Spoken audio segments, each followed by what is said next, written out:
مسجد نبوی شریف کے اندر جب ممبر تیار کیا گیا، پہلے ممبر بننے سے پہلے میرے آقا نور مجسم شفیع معظم صلی اللہ علیہ وآلہ وسلم ایک کھجور کے تنے کے ساتھ کھڑے ہو کر خطبہ ارشاد فرمایا کرتے تھے۔ کیا کیا کرتے تھے بھئی؟ ابھی ممبر نہیں بنا، حضور ایک کھجور کے تنے کے ساتھ ٹیک لگا کر حضور خطبہ ارشاد فرمایا کرتے تھے۔ جب قیام طویل ہو جاتا، لمبا قیام ہو جاتا تو کچھ تھکاوٹ محسوس فرماتے تو اس تنے پر دست اقدس بھی رکھتے تھے۔ حضور اپنا ہاتھ مبارک اس پر رکھ دیا کرتے تھے۔ یہ خوش قسمتی ہے، یہ خوش نصیبی ہے اس کھجور کے تنے کی۔ تو حضور نے اس کو اپنے لیے چنا۔ کتنا خوش قسمت جو ہے وہ تنا ہے۔ نمازیوں کی تعداد میں اضافہ ہوتا چلا گیا، دن بدن لوگ دائرہ اسلام میں پھر داخل ہونے لگے، لوگوں کی تعداد جو ہے اب بڑھتی چلی گئی۔ جمعہ میں دور بیٹھنے والے آپ کی زیارت نہ کر پاتے، جو پیچھے آخر میں لوگ بیٹھے ہوتے تھے وہ حضور کی زیارت نہ کر پاتے۔ آپ صلی اللہ علیہ وآلہ وسلم کی عمر شریف بھی زیادہ ہو گئی تھی۔ صحابہ کرام رضی اللہ تعالی عنہ کو آپ صلی اللہ علیہ وآلہ وسلم کا اتنی دیر تک کھڑے رہنا دشوار گزرنے لگا۔ صحابہ نے چاہا کہ حضور اب بیٹھ کر خطبہ ارشاد فرمائیں۔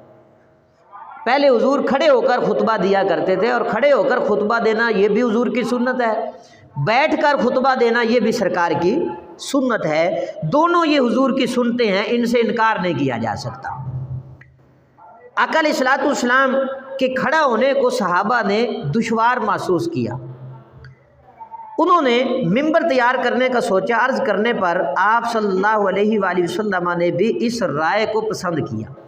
یعنی صحابہ کی رائے وہ رائے تھی جسے حضور پسند فرما لیا کرتے تھے، لہذا ممبر جو ہے وہ تیار کر لیا گیا۔ جب ممبر اپنی جگہ پر رکھ دیا گیا اور آپ صلی اللہ علیہ وآلہ وسلم جمعہ کے خطبہ کے لیے حجرہ انور سے نکل کر ممبر کی طرف بڑھے، اور آقا علیہ الصلوۃ والسلام کا گزر جو ہے جب اس تنے کے پاس سے ہوا تو آپ صلی اللہ علیہ وآلہ وسلم وہاں نہ رکے۔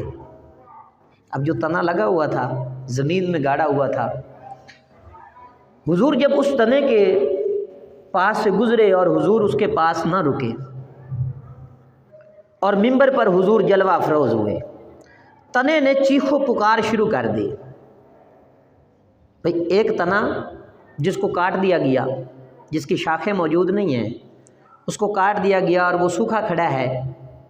حیرت کی بات ہے، انسان کی عقل میں یہ آنے والی چیزیں نہیں ہیں، کیونکہ یہ معجزہ رسول ہے، اور معجزہ ہوتا ہی وہی ہے جو کسی کی عقل میں نہ آئے، اور کرامت کہتے ہی اسے ہیں جو کسی کی عقل میں سما نہ سکے، اور معجزہ بھی اسے کہتے ہیں جو کسی کی عقل میں آ نہ سکے، انسان کی عقل جو ہے حیرت میں گم ہو جائے۔ اب حضور جب اس تنے کے پاس سے گزرے، ممبر پر جلوہ افروز ہوئے، اب وہ تنا جو ہے چیخو پکار اس نے شروع کر دی، اور اس قدر دردناک آواز میں رویا کہ پوری مسجد یا پورے مدینہ شریف میں اس کی آواز جو ہے وہ سنی گئی۔ اتنے درد سے رویا حضور کے فراق میں، کہ پہلے حضور کا قرب حاصل تھا، حضور اس پر ہاتھ بھی رکھا کرتے تھے، حضور اس پر ٹیک بھی لگایا کرتے تھے، تو اس کو وصال تھا، حضور کا قرب تھا۔ اب وہ حضور سے دور ہوا تو حضور کی جدائی برداشت نہ کر سکا اور چیخو پکار کرنے لگا۔ مجمع الزوائد کے اندر یہ روایت جو ہے وہ موجود ہے۔ حضور نبی کریم صلی اللہ علیہ وآلہ وسلم ممبر سے نیچے تشریف لائے ہیں کہ نہیں؟ حضور رحمت للعالمین صرف انسانوں کے لیے نہیں، جنوں کے لیے نہیں، بلکہ حضور ہر ایک کے لیے رحمت ہیں۔ چرند و پرند کے لیے بھی حضور رحمت ہیں، شجر و حجر کے لیے بھی حضور رحمت ہے، برگ و صبر کے لیے بھی حضور رحمت ہے، شمس و قمر کے لیے بھی حضور رحمت ہے، کائنات کے ہر ذرے کے لیے حضور رحمت ہے۔ تو حضور ممبر سے نیچے تشریف لائے اور اس پر دست اقدس رکھتے ہوئے دلاسا دیا اور اسے گلے لگا لیا۔ سبحان اللہ، قربان جائیں اس تنے کی عظمت پر جسے میرے آقا علیہ الصلوۃ والسلام نے اپنے سینے سے لگا دیا، یہاں تک کہ وہ تنا جو ہے خاموش ہو گیا۔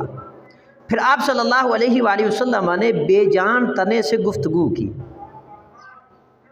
جو بول نہیں سکتا تو وہ رونے لگا ہے، اللہ نے یہ قوت عطا فرمائی، اللہ نے یہ طاقت عطا فرمائی کہ نبی کریم صلی اللہ علیہ وآلہ وسلم سے وہ اپنی عرض و معروضات کر سکے۔ آقا علیہ الصلوۃ والسلام نے اس سے گفتگو کی اور اسے اختیار دیا، چاہے تو تجھے جنتی درخت بنا دیا جائے، تیری جڑیں جنت کی نہروں اور چشموں سے فیض یاب ہوں اور تو پھل دے، اور اللہ کے انبیاء اور رسول اور اس کے متقی بندے تیرا پھل کھائیں۔ یہ حضور نے اختیار دیا۔ کہتے حضور کو تو اختیار نہیں ہے نا، انسان کی عقل ختم ہو چکی ہے، انسان کی عقل ماری گئی ہے۔ اب روایات کو جب پڑھتے ہیں اور حضور کے واقعات کو پڑھتے ہیں تو خود حضور اختیار دے رہے ہیں۔ بھئی اختیار تو وہی دیتا ہے نا جس کے پاس بھی اختیار ہو۔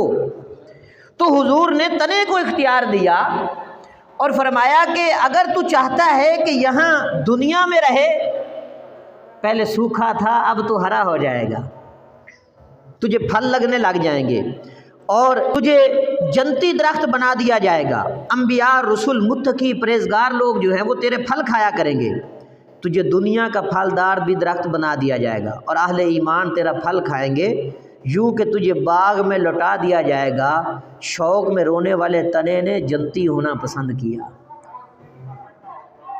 کہ اگر دنیا میں رہا تو دنیا کی خاطر ہی رہ جاؤں گا، تو پھر بھی حضور سے فصال رہے گا، جدائی رہے گی، میرے آقا مجھے جنت میں لگا دیجئے، جنت میں آپ کی زیارت کرتا رہوں گا۔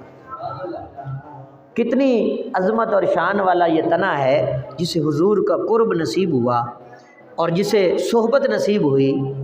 کیا ہم میں سے ہر ایک امتی جو حضور کا ہے، کیا ہم نہیں چاہتے ہیں کہ حضور کا قرب ہمیں مل جائے، حضور کی محبت ہمیں مل جائے، حضور کی نظر کرم ہم پر پڑ جائے؟